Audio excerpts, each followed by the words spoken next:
Spring is the season that wakes me alive, and fall is the season to contemplate life. Oh, yeah. I don't know what is it exactly in this time of year that makes the melancholy me reappear. Oh, yeah. Back and forth through dark roast coffee, salt mist and sea, sand and amber trees. 'Cause it still feels like summer, but it's soaked in nostalgia slowly. All the leaves they're turning brown. 'Cause it still feels like summer, and I simply don't wanna see the cold winds leave.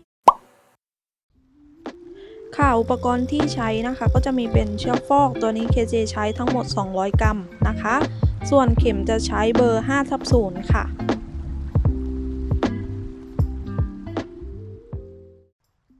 ค่ะเริ่มต้นฐานของกระเป๋านะคะด้วยการพันสลีปน็อตหลังจากนั้นนะคะ KJ จะถักโซ่ขึ้นไปทั้งหมด39โซ่นะคะถ้าใครอยากได้ใหญ่หรือว่าเล็กกว่าของ KJ นะคะก็ให้ถักให้ลงจำนวนเลขคี่นะคะสามารถถักได้ตามไซส์ของเพื่อนๆเลยแต่ให้ลงเป็นเลขคี่นะคะค่ะเริ่มต้นแถวที่1เราก็จะขึ้นโซ่1หลังจากนั้นเราจะถัก x ลงไปในทุกๆหลักเลยนะคะของ KJ ถัก39โซ่ตัว x ตรงนี้ก็จะต้องเป็น 39x นะคะของเพื่อนๆถักกี่โซ่ก็ให้ถัก x ลงไปในทุกๆหลักนะคะ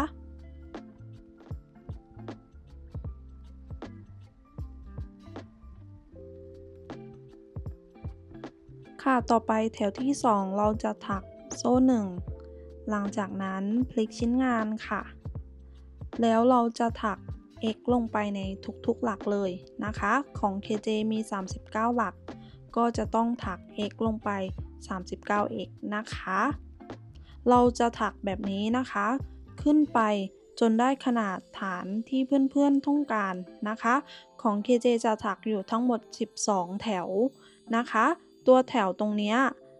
เพื่อนๆอยากได้ใหญ่ประมาณไหนก็ได้แต่ขอให้เป็นลงจำนวนเลขคู่เหมือนของ KJ ตรงนี้ค่ะของ KJ จะได้ทั้งหมด12แถวนะคะนี่จะเป็นลงเลขคู่ของเพื่อนๆก็ให้ลงเลขคู่นะคะอย่างที่บอกไปข้างต้นนะคะว่าเริ่มต้นโซ่ให้เป็นจำนวนเลขคี่นะคะหลังจากนั้นตรงฐานตรงแถวนะคะให้ได้จำนวนเลขคู่มันของ KJ 39โซ่จำนวนแถว12แถวนะคะประมาณนี้ต่อไปเราก็จะมาขึ้นตัวกระเป๋ากันนะคะเริ่มต้นให้เพื่อนๆนะคะถักซีเลื่อนห่วงกับหลักสุดท้ายตามในวิดีโอเลยนะคะเราก็จะถักซีเลื่อนห่วงลงในหลักสุดท้ายแบบนี้นะคะ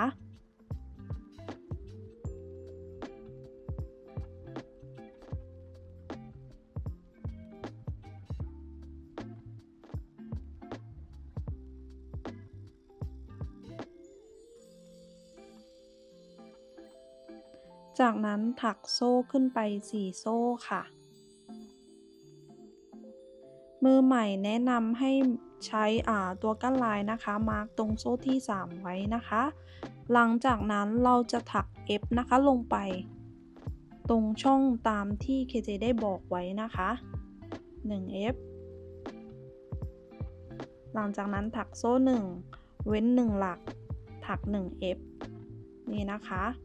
สามารถตามได้ในวิดีโอเลยนะคะ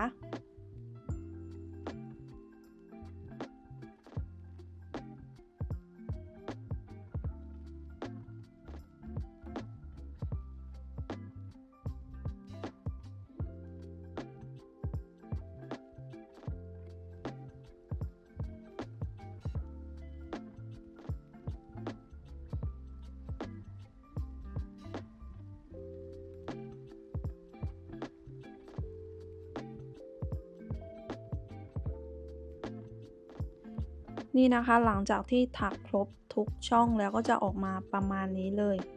นะคะ ต่อไปให้เพื่อนๆสังเกตนะคะในหลักสุดท้ายหรือจะเรียกว่าหลักแรกก็ได้ตรงนี้นะคะ เราจะถักโซ่1หลังจากนั้นถัก 1F ลงไปก่อนค่ะ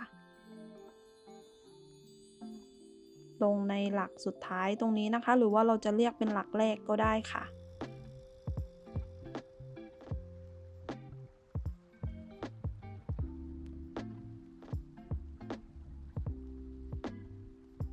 หลังจากนั้นถักโซ่2กั้นค่ะตรงนี้จะเป็นมุมโค้งของชิ้นงานนะคะ หลังจากนั้นถักอีก 1F ลงไปในหลักเดิมเลยค่ะ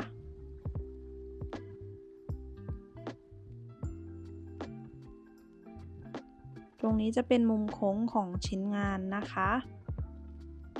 หลังจากนั้นก็ให้เพื่อนๆถักโซ่1เว้น1หลักถัก 1F โซ่1เว้น1หลักถัก 1F แบบนี้นะคะไปจนถึงหลักสุดท้ายเลยค่ะ เสร็จแล้วก็จะออกมาประมาณนี้เลยนะคะ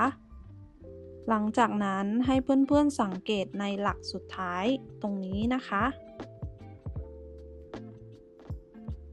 ถักโซ่1หลังจากนั้นถัก 1F ลงไปในหลักสุดท้ายนะคะ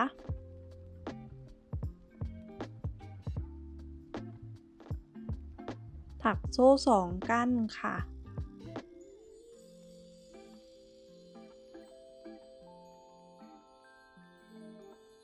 หลังจากนั้นเราจะถักอีก 1F นะคะลงไป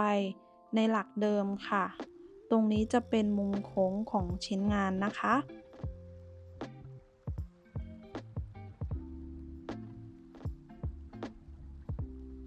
จากนั้นนะคะถักโซ่1แล้วก็เว้น1หลักถัก 1F นะคะ ดูตามวิดีโอเลยนะคะ KJ ได้สอนไปแบบช้าๆแล้วนะคะ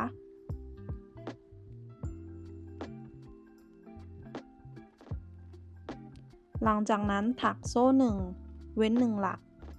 ถัก 1F นี่นะคะ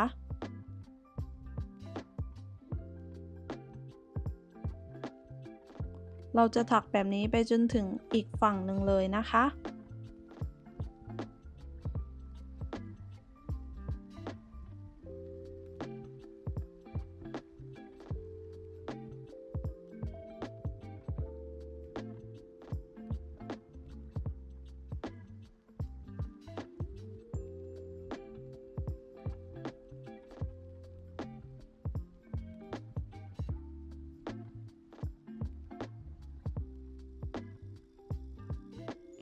อันนี้เราก็ถึงหลักสุดท้ายแล้วนะคะหรือว่าจะเรียกว่าหลักแรกก็ได้เหมือนกันเลยนะคะเราจะถักโซ่1หลังจากนั้นเราจะถัก 1F ลงไปนะคะในหลักสุดท้ายตรงนี้หรือใครจะเรียกว่าหลักแรกก็ได้เหมือนกันนะคะ จากนั้นถักโซ่2กั้นค่ะตรงนี้จะเป็นมุมโค้งของชิ้นงานนะคะแล้วก็ถักอีก 1F ลงไปในช่องเดิมค่ะ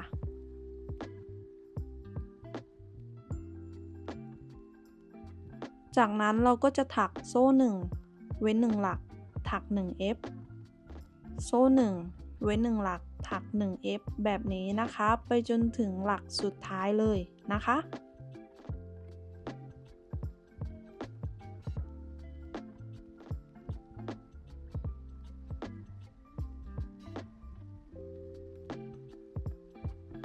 ค่ะนี้เราก็ถักมาจนถึงหลักสุดท้ายนะคะให้เราถักโซ่1หลังจากนั้นเว้น1หลักแล้วก็ถัก 1F นะคะลงไปในหลักแรกที่เราได้เริ่มต้นแถวนะคะ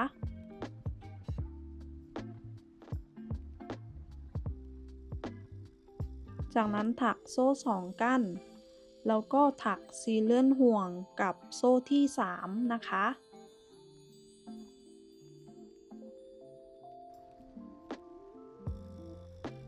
แถวที่1ในส่วนของตัวกระเป๋าเสร็จแล้วก็จะออกมาประมาณนี้เลยนะคะ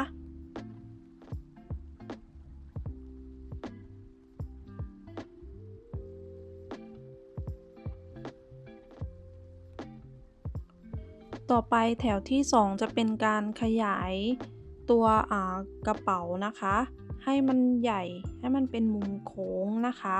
ก็ให้เพื่อนๆนะคะทำตามในวิดีโอได้เลยนะคะเราจะใช้ตัวกั้นลายนะคะเพื่อเป็นสัญลักษณ์นะคะเพราะว่าเดี๋ยวเราจะเพิ่มหลักในจุดๆนั้นนะคะ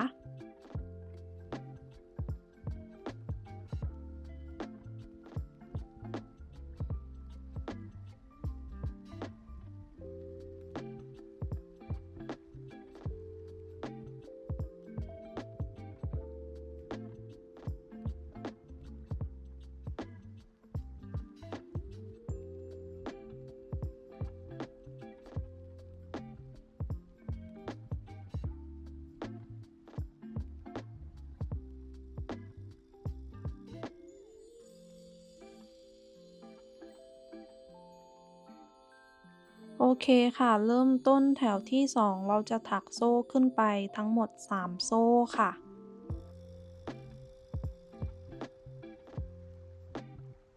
หลังจากนั้นเพื่อนๆมือใหม่ให้ใช้ตัวกั้นลายนะคะมาร์กตรงโซ่ที่3ไว้นะคะจากนั้นเราจะถักโซ่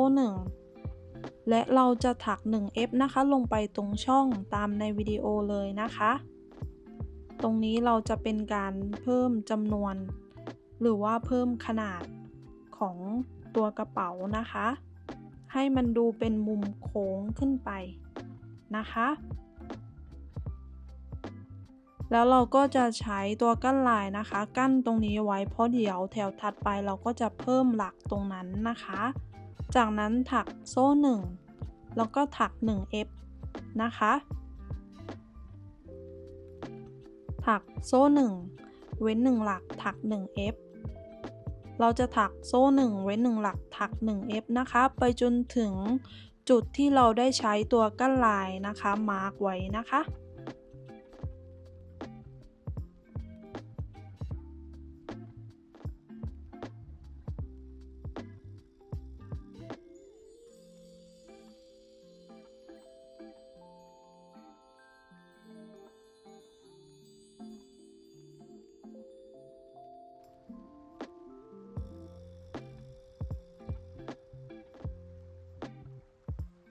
นี่นะคะพอเราถักมาจนถึงจุดที่เราได้ใช้ตัวกั้นลายมาร์กไว้นะคะก็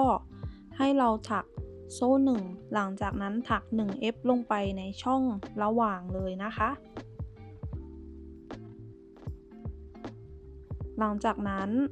เราจะถักโซ่1นะคะแล้วก็ถักอีก 1F ลงไปตามวิดีโอเลยนะคะจากนั้นตรงมุมโค้งตรงนี้ที่มีโซ่2อยู่เราจะถักพับสติ๊ชนะคะตามวิดีโอเลยค่ะ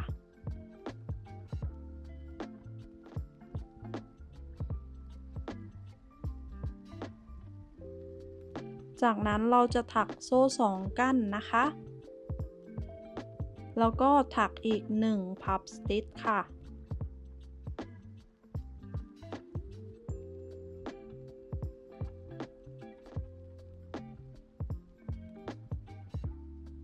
ตรงนี้ก็จะเป็นมุมโค้งของกระเป๋านะคะ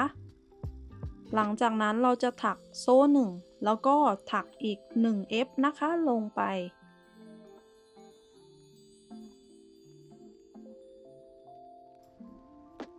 แบบนี้นะคะนี่ก็จะเป็นมุมโค้งจากนั้นเราจะถักโซ่1เว้น1หลักถัก 1F ฝั่งนี้เราจะไม่ขยายนะคะเราก็จะถักแบบนี้เลยนะคะโซ่1เว้น1หลักถัก 1F แบบนี้นะคะไปจนถึงอีกฝั่งหนึ่งเลยนะคะแล้วเดี๋ยวเรากลับมาเจอกันอีกทีหนึ่งนะคะ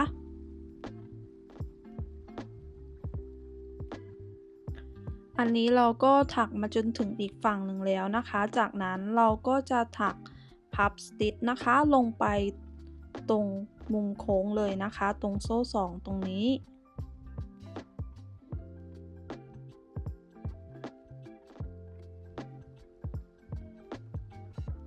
จากนั้นถักโซ่2กั้นค่ะแล้วก็ถักอีก1พับสติ๊ชนะคะ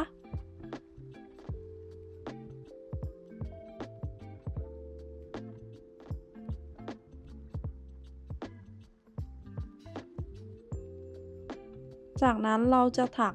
โซ่1แล้วก็ถัก 1F ตามในวิดีโอเลยนะคะ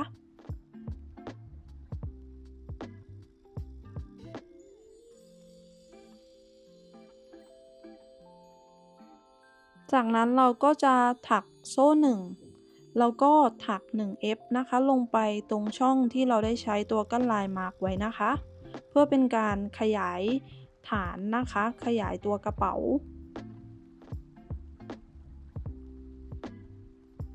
จากนั้นถักโซ่1แล้วก็ถัก 1F นะคะ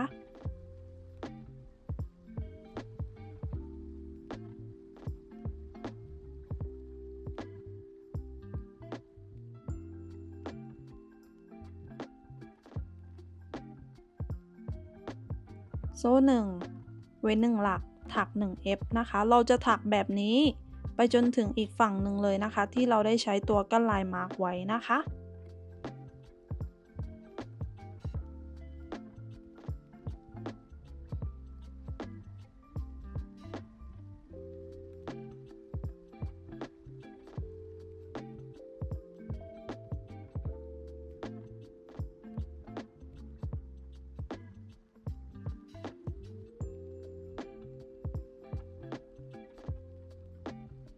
พอเราถักมาถึงตรงนี้นะคะเราก็จะถักโซ่1จากนั้นเราก็จะถัก 1F นะคะลงไปตรงช่องระหว่างกลางที่เราใช้ตัวกั้นลายมาร์กไว้นะคะ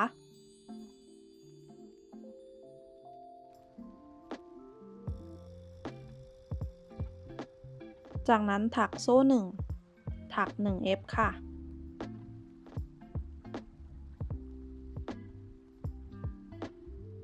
พอเราถักมาจนถึงมุมโค้งนะคะเราก็จะถักพับสติชนะคะลงไป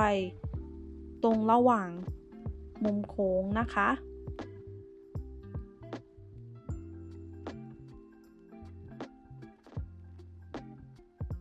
จากนั้นถักโซ่2กั้นค่ะแล้วก็ถักอีก1พับสติชนะคะตรงนี้จะเป็นมุมโค้งของกระเป๋านะคะถักโซ่1แล้วก็ 1F ค่ะจากนั้นฝั่งนี้เราจะไม่ขยายตัวกระเป๋านะคะเราก็จะถักโซ่1เว้น1หลักถัก 1F โซ่1เว้น1หลักถัก 1F แบบนี้นะคะไปจนถึงอีกฝั่งหนึ่งเลย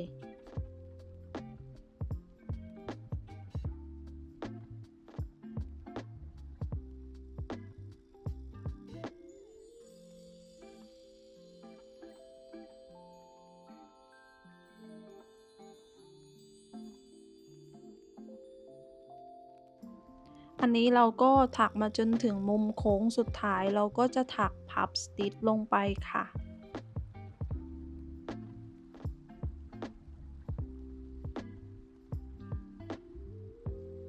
จากนั้นถักโซ่2กั้นค่ะแล้วก็ถักอีก1พับสติชลงไปในช่องเดิมนะคะ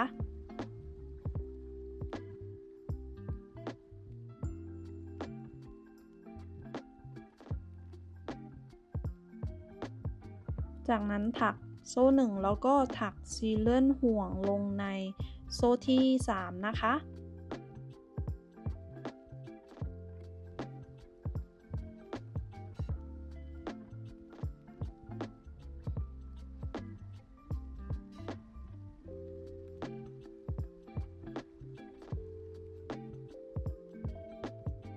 ต่อไปแถวที่3เราจะถักเหมือนแถวที่2เลยนะคะเริ่มต้นด้วยการถักโซ่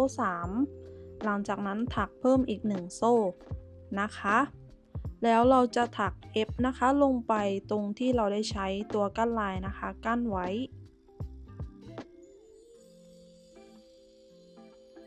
ถัก 1F ลงไปนะคะ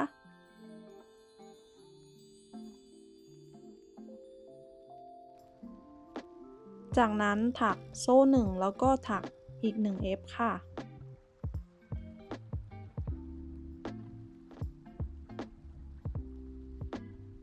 โซ่1เว้น1หลักถัก 1F นะคะเราจะถักแบบนี้นะคะไปจนถึงอีกฝั่งหนึ่งเลยก็คือถักโซ่1เว้น1หลักถัก 1F นะคะ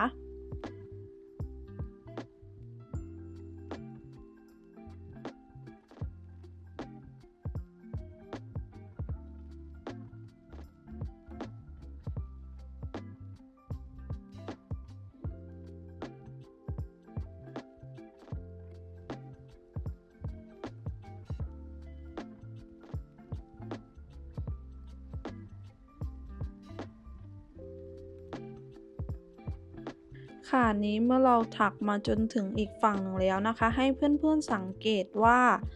ให้นับจากตัวพับสติชเราก็จะมี1F ใช่ไหมคะหลังจากนั้นมันจะมีช่องว่างให้เราถักเพิ่มลงไปนะคะนี่เราก็จะมีพับสติช1F นะคะเราก็จะถักโซ่1แล้วก็ถัก1F ลงไปในช่องว่างตามวิดีโอเลยนะคะหลังจากนั้นถักโซ่1ถัก1F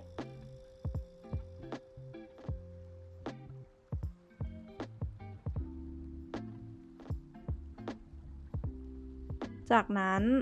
ให้เพื่อนๆถักพับสติชลงไปนะคะตรงมุมโค้งแบบนี้นะคะจากนั้นโซ่2ก้านแล้วก็ถักอีก1พับสติชลงไปในช่องเดิมเลยค่ะ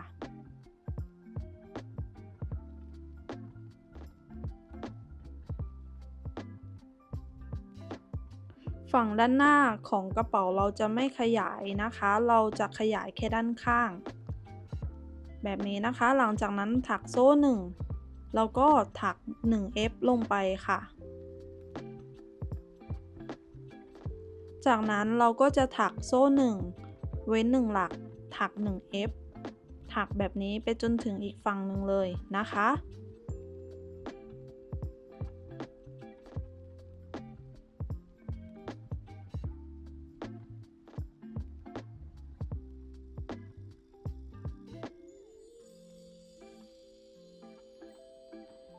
ค่ะพอเราถักมาจนถึงมุมโค้งอีกฝั่งหนึ่งแล้วนะคะเราก็จะถักพับสติชนะคะลงไปตรงมุมโค้ง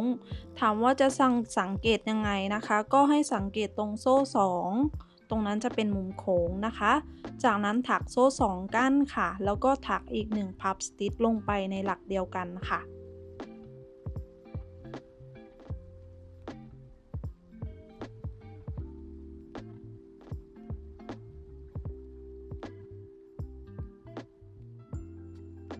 จากนั้นถักโซ่1แล้วก็ถัก1F นะคะตามในวิดีโอเลยนะคะให้เพื่อนๆดูตามวิดีโอนะคะหลังจากนั้นเราจะถักโซ่1แล้วเราก็จะถัก1F ลงไปตรงช่องนะคะหลังจากที่เราถักพับสติช1ครั้งแล้วเราถัก F 1ครั้งใช่ไหมคะก็ให้เราถักโซ่1แล้วก็ถัก1F ลงไปในช่องระหว่างกลางนะคะแบบนี้หลังจากนั้นถักโซ่1แล้วก็ถัก1F จากนั้นถักโซ่1เว้น1หลักถัก1F แบบนี้นะคะไปจนถึงอีกฝั่งหนึ่งเลยค่ะ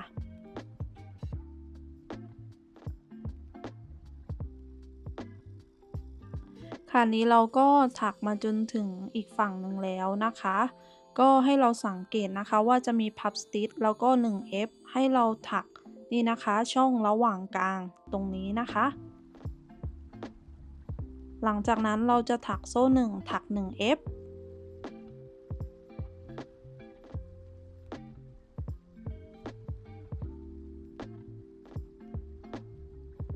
จากนั้นถักพับสติชนะคะลงไปตรงมุมโค้งของกระเป๋านะคะ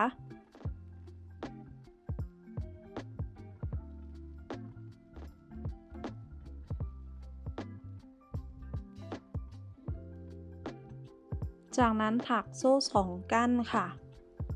แล้วก็ถักอีก1พับสติชลงไปค่ะ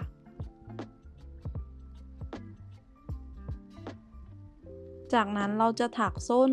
1แล้วเราก็จะถัก1F ลงไปนะคะให้เพื่อนๆดูตามวิดีโอนะคะบางครั้งการอธิบายมันก็ค่อนข้างที่จะเข้าใจยากนิดหนึ่งนะคะหลังจากนั้นเราจะถักโซ่1ไว้1หลักถัก1F นะคะเราจะถักแบบนี้ไปจนถึงอีกฝั่งหนึ่งเลยเพราะว่าฝั่งนี้จะเป็นฝั่งของด้านหน้าของกระเป๋านะคะเราจะไม่ขยายนะคะ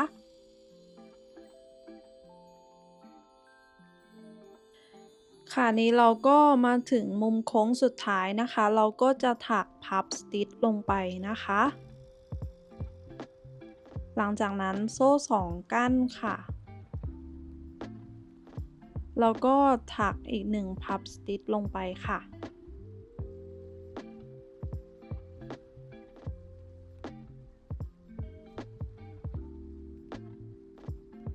หลังจากนั้นเราก็จะถักโซ่1แล้วก็ถักซีเลื่อนห่วงลงในโซ่ที่3นะคะแถวนี้จะเป็นแถวสุดท้ายในการขยายนะคะแถวที่4ขึ้นไปเราก็จะถักตามปกติแล้วนะคะเราจะไม่ขยายแล้ว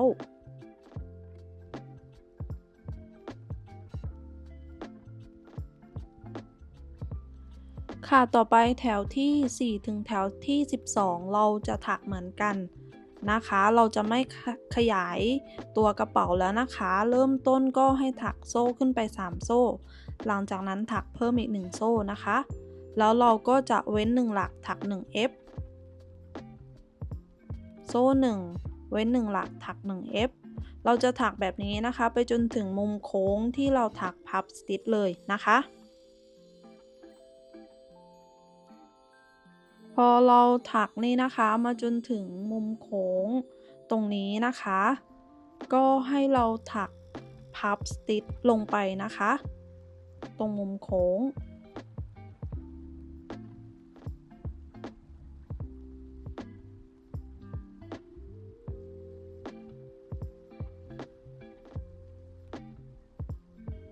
ถักโซ่2ก้านค่ะแล้วก็ถักอีก1พับสติชลงไปในช่องเดิมเลยค่ะ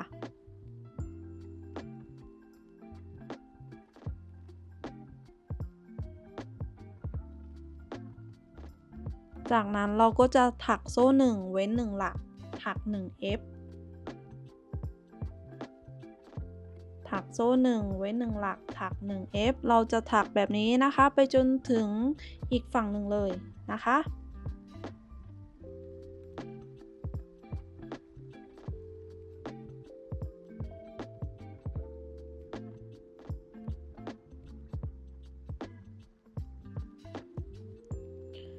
ค่ะพอเราถักมาถึงมุมโค้งนะคะก็ให้ถักพับสติชลงไปเหมือนเดิมค่ะ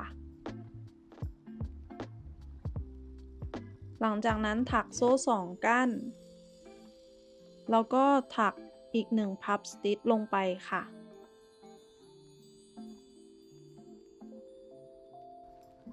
จากนั้นถักโซ่1เว้น1หลักถัก1 F แล้วก็โซ่1เว้น1หลักถัก1 F เราจะถักแบบนี้ไปจนถึงอีกฝั่งหนึ่งเลยนะคะ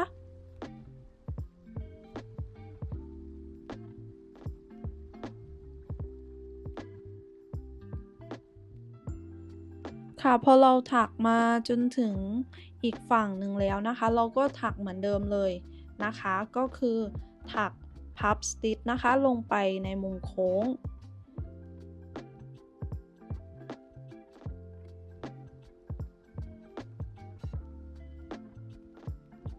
จากนั้นถักโซ่2ก้านค่ะแล้วก็ถักอีก1พับสติชลงไปในหลักเดิมค่ะ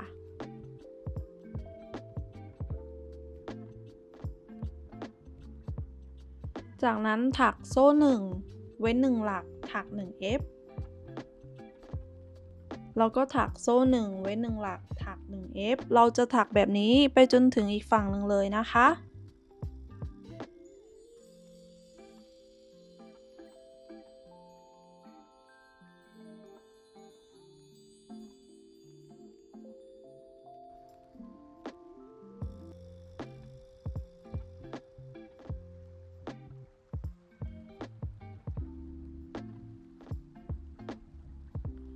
ค่ะนี้เราก็มาถึงมุมโค้งสุดท้ายเราก็จะถักพับสติชลงไปนะคะ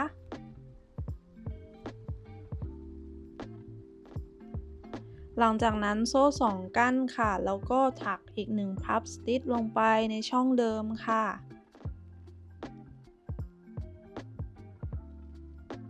แล้วก็ถักโซ่1ก้านแล้วก็ถัก4เลื่อนห่วงกับโซ่3นะคะ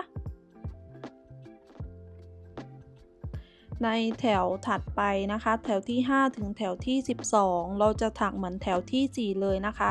เราจะไม่เพิ่มจำนวนหลักแล้วนะคะประมาณนี้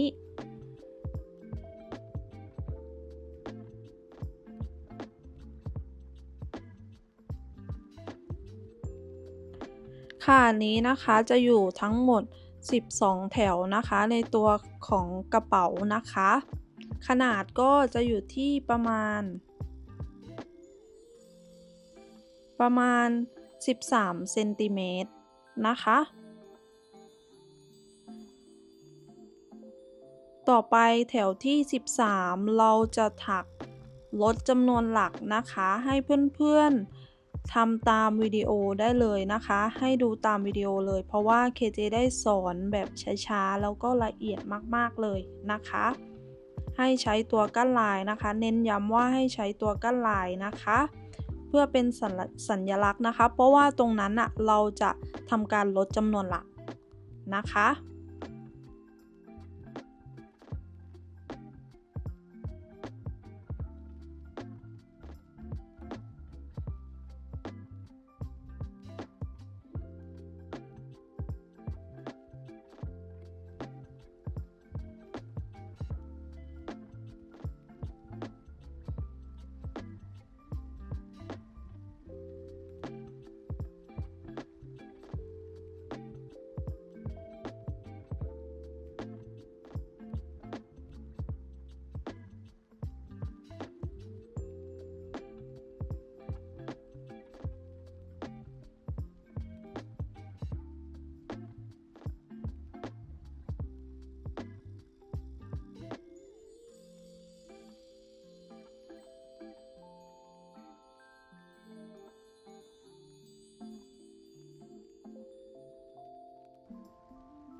โอเคค่ะแถวที่13เราก็จะเริ่มต้นด้วยโซ่2นะคะ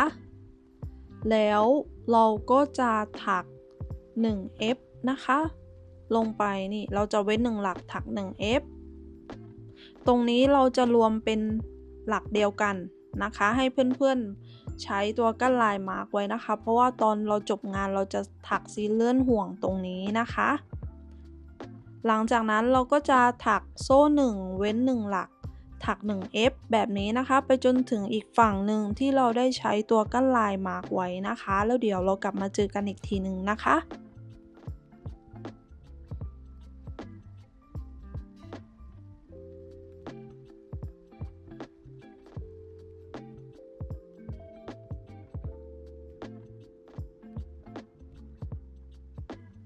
ค่ะนี้เราก็มาถึงอีกฝั่งหนึ่งแล้วนะคะก็ให้เราถัก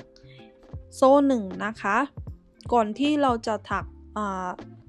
รวมหลักเข้าด้วยกันเราจะต้องถักโซ่1ก่อนนะคะหลังจากนั้นเราจะถัก A นะคะหรือว่า2หลักรวบเข้าด้วยกันให้เพื่อนๆดูตามในวิดีโอเลยนะคะก็คือเอา2หลักรวมเข้าด้วยกันแบบนี้นะคะ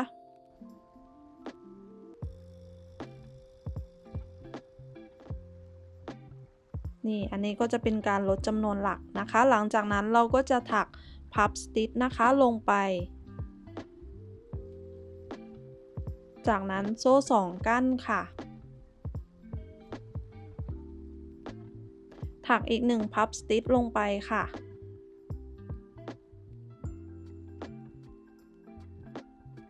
แล้วก็ถักโซ่1ค่ะจากนั้นเราจะลดจำนวนหลักเหมือนเดิมเลยนะคะก็ให้เพื่อนๆดูนะคะนี่ดูตามวิดีโอได้เลยนะคะก็คือเราจะเอา2หลักด้านข้างของตัวกั้นลายนะคะมารวมเข้าเป็นหลักเดียวกันหรือว่าจะเรียก A ก็ได้นะคะแบบนี้รวบเข้าด้วยกันเป็น1หลักแบบนี้นะคะหลังจากนั้นเราก็จะถักโซ่1เว้น1หลักถัก 1F ไปจนถึงอีกฝั่งหนึ่งเลยนะคะที่เราได้ใช้ตัวกั้นลายมาร์กไว้นะคะ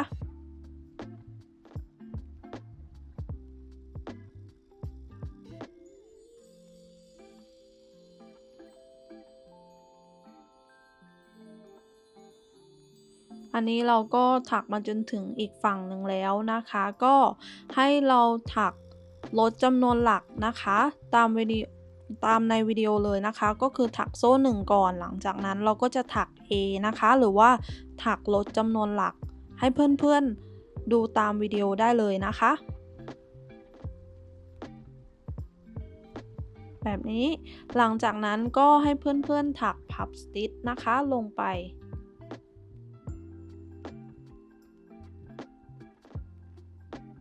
ถักโซ่2กั้นค่ะแล้วก็ถักอีก1พับสติชลงไปในหลักเดิมนะคะ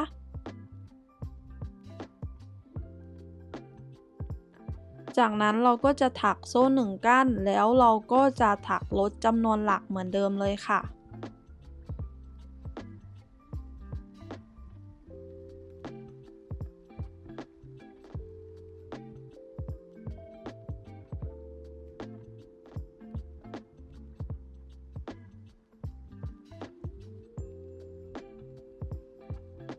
หลังจากนั้นก็ให้เพื่อนๆถักโซ่1เว้น1หลักถัก1 F ถักแบบนี้นะคะไปจนถึงอีกฝั่งหนึ่งเลยค่ะ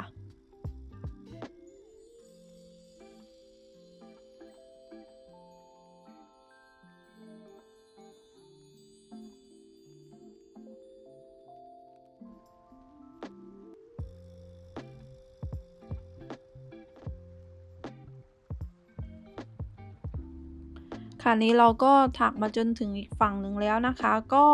ถักลดจำนวนหลักเหมือนเดิมเลยนะคะให้เพื่อนๆถักโซ่1ก่อนนะคะหลังจากนั้นถักลดจำนวนหลัก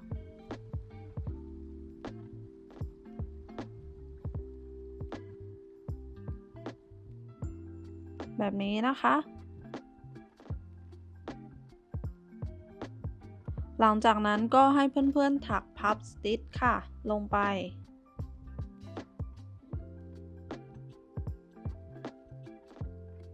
ถักโซ่2กั้นค่ะ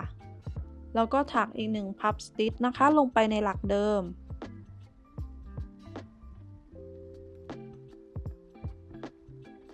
หลังจากนั้นถักโซ่1กั้นแล้วเราก็จะถักซีเลื่อนห่วงกับหลักแรกที่เราได้ใช้ตัวเลื่อนห่วงมาร์กไว้นะคะแถวที่13เสร็จแล้วก็จะออกมาประมาณนี้เลยนะคะค่ะต่อไปแถวที่14และแถวที่15เราก็จะทำเหมือนกันเลยนะคะให้เพื่อนๆสังเกตนะคะอันนี้จะเป็นตัวที่เราได้ลดจำนวนหลักเราจะนับเป็น1หลักนะคะหลังจากนั้นก็ให้เราใช้ตัวกั้นลายนะคะกั้นระหว่างกลางนี่ให้เพื่อนๆสังเกตนะคะตัวนี้จะเป็นที่เราลดจำนวนหลักจากนั้นก็ใช้ตัวกั้นลายนะคะนี่เป็นสัญลักษณ์แบบนี้นะคะในแถวที่15เราก็จะทำเหมือนกันเลยนะคะให้เพื่อนๆดูตามวิดีโอเลยนะคะ KJ ได้สอนไปในทุกๆหลักเลยนะคะไม่ได้ข้ามเลย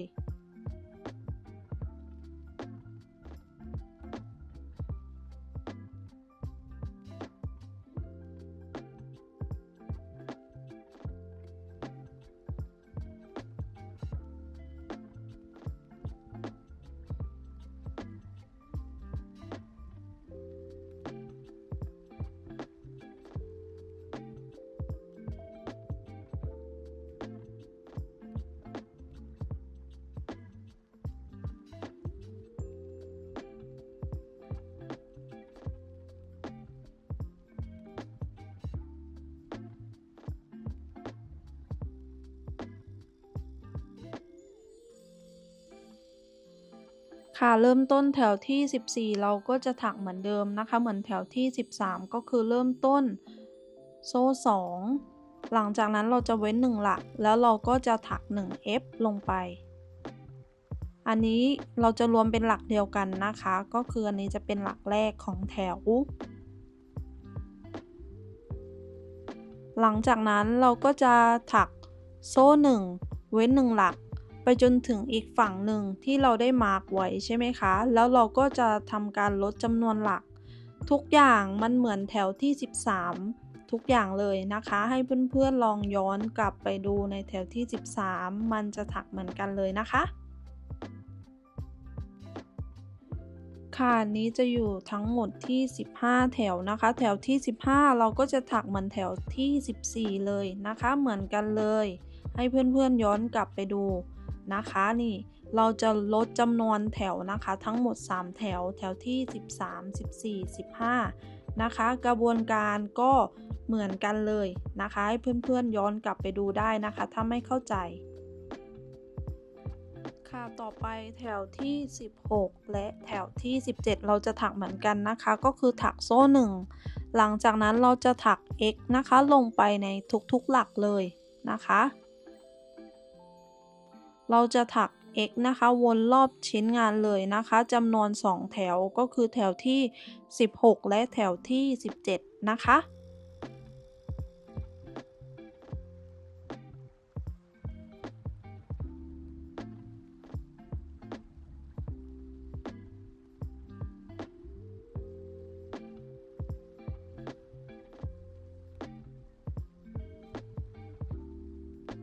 พอเราถักมาจนถึง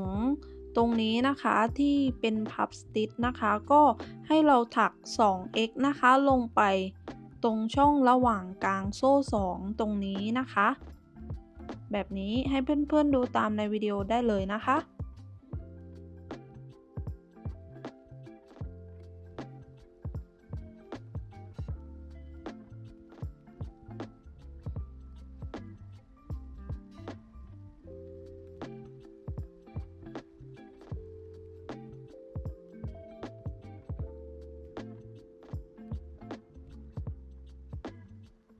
หลังจากที่เราถัก x วนรอบแล้วนะคะเราก็จะถักซีเลื่อนห่วงกับหลักแรกแบบนี้นะคะแถวที่16ก็เสร็จแล้วจะออกมาประมาณนี้เลยนะคะในแถวที่17เราก็จะถักเหมือนแถวที่16เลยนะคะพอเราถักครบ2แถวแล้วนะคะก็ให้เพื่อนๆตัดไหมแล้วก็เก็บปลายไหมได้เลยนะคะวิธีการเก็บปลายไหมก็ให้เก็บตามในวิดีโอเลยนะคะ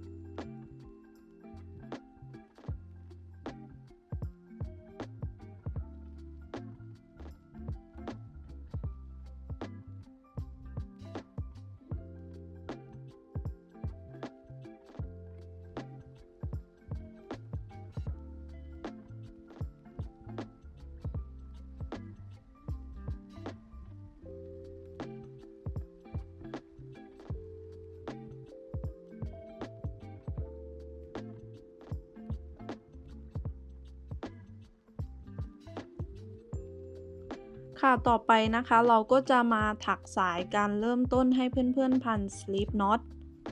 หลังจากนั้นถักโซ่ขึ้นไป2โซ่นะคะแล้วให้เพื่อนๆแทงเข็มลงไปในโซ่แรกเกี่ยวไหมขึ้นมาเกี่ยวไหมลอดผ่าน2เส้นหลังจากนั้นเพื่อนๆจะเห็นว่าจะมี1โซ่ตรงนั้นนะคะให้เราแทงแล้วมันจะมี2เส้นบนเข็มให้เกี่ยวไหมลอดผ่าน1ครั้งหลังจากนั้นเกี่ยวไหมลอดผ่าน2เส้นให้เพื่อนๆดูตามในวิดีโอเลยนะคะถ้าใครไม่เข้าใจหรือว่า KJ สอนเร็วไปนะคะเดี๋ยว KJ จะทิ้งลิงก์ไว้ให้ใต้วิดีโอนะคะอันนั้นจะเป็นวิดีโอวิธีการสอนแบบสายตัวนี้นะคะแบบละเอียดเลยถ้าใครไม่เข้าใจสามารถคลิกไปดูได้เลยนะคะ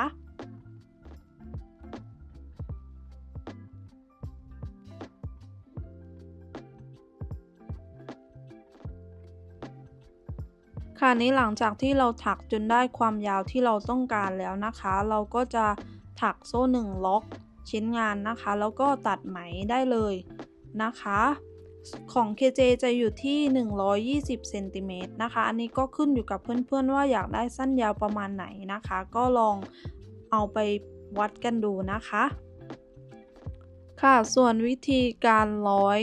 เข้ากับตัวกระเป๋านะคะก็ให้เพื่อนๆดูตามในวิดีโอได้เลยนะคะ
อันนี้หลังจากที่ร้อยเสร็จแล้วก็จะออกมา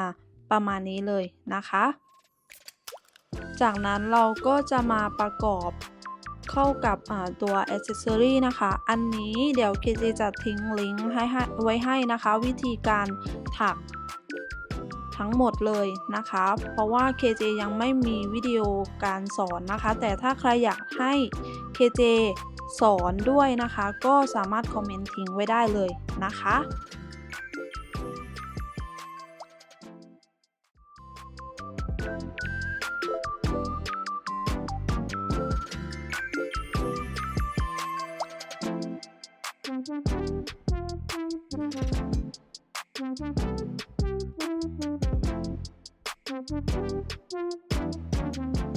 Thank you.